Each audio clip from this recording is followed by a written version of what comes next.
আবারও বলছি, মমতা বন্দ্যোপাধ্যায় এই মুহূর্তে মিছিলে এগিয়ে গিয়েছেন, অভিষেক বন্দ্যোপাধ্যায়ও রয়েছেন এবং মমতা বন্দ্যোপাধ্যায় অভিষেক বন্দ্যোপাধ্যায়ের নেতৃত্বে এই মিছিল। কথা বলবো প্রতিনিধি বিশ্বজিৎ সাহার কাছ থেকে, আপডেট নেব। বিশ্বজিৎ, তুমি যেখানে দাঁড়িয়েছিলে সেখানে কি পৌঁছে গেছেন মমতা বন্দ্যোপাধ্যায় অভিষেক বন্দ্যোপাধ্যায়? মমতা বন্দ্যোপাধ্যায় এসএন ব্যানার্জি রোডে উঠে পড়েছেন এবং মিছিল এগিয়ে যাচ্ছে এসএন ব্যানার্জি রোড ধরে, অর্থাৎ এই মুহূর্তে মিছিল এসএন ব্যানার্জি রোডের জ্ঞানবাজারে এই মিছিল এবং সেই মিছিল ক্রমশ এগিয়ে যাচ্ছে যমুনা ক্রসিংয়ের দিকে এবং রাস্তায় দাঁড়িয়ে তাকে স্বাগত জানাচ্ছেন রাস্তার ধারে মহিলারা যেমন রয়েছেন তেমনি তৃণমূল কংগ্রেস। বিশ্বজিৎ, তুমি যদি একটু, আবার বলছি, তোমার কথা স্পষ্ট শুনতে পাচ্ছি না, তোমার কথা দর্শকদেরকে স্পষ্ট শোনাতে পারছি না। তুমি যদি একটু অন্য জায়গায় বা একটু সরে, আসলে মিছিল তো মিছিলের সঙ্গেই তোমাকে থাকতে হবে, কিন্তু তবুও একটু স্পষ্টভাবে যদি শোনানো যায় দর্শকদেরকে, সেই চেষ্টা যদি করো। যাই হোক, এর মধ্যে সোমরাজ বন্দ্যোপাধ্যায় যদি আমার সঙ্গে থাকেন আমি তার সঙ্গে কথা বলবো। তবে তার আগে জানাই যে ইতিমধ্যেই সুবোধ মল্লিক স্কোয়ারে চলে গেছে মিছিল। সুবোধ মল্লিক স্কোয়ার থেকে ডরিনা ক্রসিংয়ের দিকে এগোচ্ছে মিছিল। কথা বলবো প্রতিনিধি সোমরাজের সঙ্গে। সোমরাজ, সন্দেশখালীর মহিলাদের হাতে বিজেপি বিরোধী স্লোগান নিয়ে পোস্টার, মানে এতদিন তৃণমূল কংগ্রেস আক্রমণ করছিল বিজেপিকে, যে বিজেপি গিয়ে ওখানে ওই অঞ্চলে একটা অচলাবস্থা তৈরির চেষ্টা করছে। বিজেপির নেতারা বারবার আজকেও যাওয়ার চেষ্টা করেছেন সন্দেশখালীতে। এই যে সন্দেশখালীর মহিলারা যারা আন্দোলন করেছিলেন, তাদের হাতে বিজেপি বিরোধী পোস্টার কতটা তাৎপর্যপূর্ণ? অবশ্যই তাৎপর্যপূর্ণ, তার কারণ বিজেপির তরফে বারবার সেখানে প্রতিনিধি দল গেছে, এমনকি বিরোধী দলের নেতা শুভেন্দু অধিকারীও গেছেন সন্দেশখালীতে, মহিলাদের সঙ্গে কথা বলেছেন। আর সেই মহিলারাই এবার দেখা যাচ্ছে যে বিজেপি বিরোধী পোস্টার নিয়ে তৃণমূল মহিলা কংগ্রেসের মিছিলে হাঁটছে। যে মিছিলে রয়েছেন মমতা বন্দ্যোপাধ্যায়, যে মিছিলে রয়েছেন অভিষেক বন্দ্যোপাধ্যায়, এবং তাদের সঙ্গে যখন আমরা কথা বললাম তারা কিন্তু জানাচ্ছিলেন যে মমতা বন্দ্যোপাধ্যায় তারা ধন্যবাদ জানাতে এসেছেন রাজ্য সরকারের তরফে যে বিভিন্ন সামাজিক সুরক্ষামূলক প্রকল্পগুলি চালু রয়েছে, সেই সামাজিক সুরক্ষামূলক প্রকল্পগুলি চালুর জন্য যেমন তারা ধন্যবাদ জানাতে এসেছেন। পাশাপাশি সন্দেশখালীর পরিস্থিতি এখন স্বাভাবিক হয়েছে, তার জন্য ধন্যবাদ জানাতে এসেছেন মমতা বন্দ্যোপাধ্যায়কে সন্দেশখালী থেকে। ইতিমধ্যেই আমরা দেখতে পাচ্ছি তারা কি মিছিলের একদম সামনের দিকে রয়েছেন, অর্থাৎ তারাই কিন্তু মিছিলের একদম প্রথম ভাগে, তারপরে তৃণমূল মহিলা কংগ্রেসের যারা সমর্থকে রয়েছেন তারা রয়েছেন। এইভাবেই গোটা মিছিলকে পরিচালনা করা হচ্ছে। এখন এই মিছিল এসএন ব্যানার্জি রোডে রয়েছেন, আর কিছুক্ষণের মধ্যেই ডরিনা ক্রসিং পৌঁছাবে। ডরিনা ক্রসিং আলাদা করে মঞ্চ করা হয়েছে, সেই মঞ্চ থেকে মমতা বন্দ্যোপাধ্যায় অভিষেক বন্দ্যোপাধ্যায় বার্তা দেবেন। মনে করা হচ্ছে যে 10 তারিখ যে ব্রিগেড রয়েছে তার আগে এই মঞ্চ থেকে মমতা বন্দ্যোপাধ্যায় সন্দেশখালী নিয়ে বারবার যে লাগাতার বিরোধীরা আক্রমণ করেছে তার জবাব দেবেন আজকে মমতা বন্দ্যোপাধ্যায়। কারণ এই মহিলা মিছিলে আজকে সন্দেশখালী থেকে এসেছে মহিলারা, তারা তাদের অভিজ্ঞতার কথা জানাচ্ছিলেন এবং কেন এসেছে মিছিলে সেই কথাও তারা জানাচ্ছেন। সবদিনে সন্দেশখালী নিয়ে যেমন এই মঞ্চ থেকে বার্তা থাকবে মমতা বন্দ্যোপাধ্যায়, তেমনি পাশাপাশি বিভিন্ন সময় মহিলা ক্ষমতায়নের জন্য বিভিন্ন যে প্রকল্প করেছে রাজ্য সরকারের তরফে, সেই প্রকল্পগুলির ধন্যবাদ জানিয়ে আমরা দেখতে পাচ্ছি মিছিলে প্রচুর মহিলা, যারা মহিলা তৃণমূল কংগ্রেসের সমর্থক রয়েছেন, তারা বিভিন্ন প্ল্যাকার্ড ব্যানার নিয়ে এই প্রকল্পগুলিকে ধন্যবাদ জানাচ্ছেন। এবং সব মিলিয়ে যে মিছিল এসএন ব্যানার্জি রোড ধরে এগিয়ে চলছে ডরিনা ক্রসিং এর দিকে।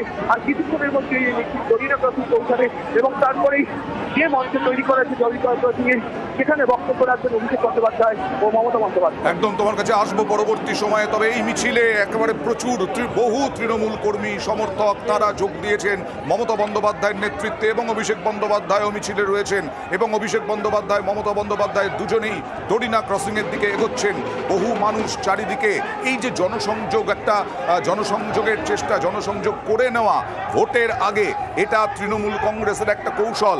এবং বিজেপি বারবার চেষ্টা করছে সন্দেশখালী, যেটা রাজনৈতিক মহল বলছে, সন্দেশখালী ইস্যুকে জিয়ে রাখা।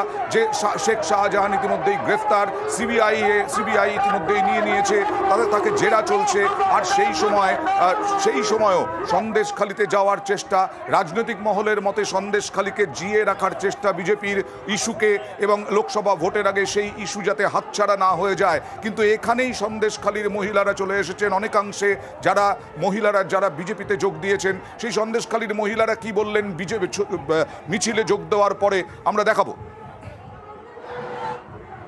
আপনারা কি সন্দেশখালী থেকে? হ্যাঁ, সন্দেশখালী থেকে এসছি। তো মিছিলে কেন? মিছিলে দিদির এই আজকের মিছিলে এসছি, শান্তি আছি তাই জন্য এসছি। হ্যাঁ, সভা ডেকেছে তাই জন্য এসছি। তো কালো বলে এটা কি লিখেছেন? এটা আপনারা কি লিখেছেন এখানে? এই যে কালো ব্যানারে ওই এক জমি জায়গা যে কেড়ে নিয়েছিল আমাদেরকে সব দিয়ে দিয়েছে, তাই এসছি দিদির কাছে। দিদি যেন সঙ্গে থাকে, সাথে থাকে, সেই জন্য আমরা এসছি। আপনার নাম? আবিরের সঙ্গেও কথা বলবো। আবির ঘোষাল কি আমার সঙ্গে আছেন? আবিরের সঙ্গে কথা বলবো, কারণ আমাদের সঙ্গে আবির ঘোষাল, সোমরাজ বন্দ্যোপাধ্যায়, বিশ্বজিৎ সাহা, ওদিকে ডোরিনা ক্রসিং থেকে অভিজিৎ চন্দ এবং উজ্জ্বল রায়, দুজনেই সবাই মিলে রয়েছেন। আমরা পুরোটা কভার করছি নিউজ 18 বাংলা এক্সক্লুসিভলি একদম মমতা বন্দ্যোপাধ্যায়ের এই মিছিল। অভিষেক বন্দ্যোপাধ্যায় দেখুন, একজন শিশু তার সঙ্গে কথা বলছেন রাস্তায় হাঁটতে হাঁটতে।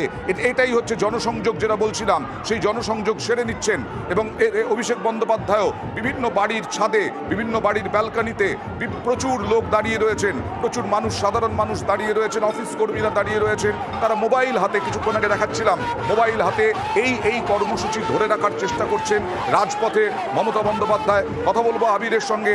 আবির, গতকাল প্রধানমন্ত্রী নরেন্দ্র মোদী এরকম হুঁশিয়ারি দিয়েছিলেন যে পুরো বাংলায় সন্দেশখালী ঝড় বইবে। আজকে সেই কথার প্রত্যুত্তর মমতা বন্দ্যোপাধ্যায় বা অভিষেক বন্দ্যোপাধ্যায়ের কথাতেও শোনা যেতে পারে।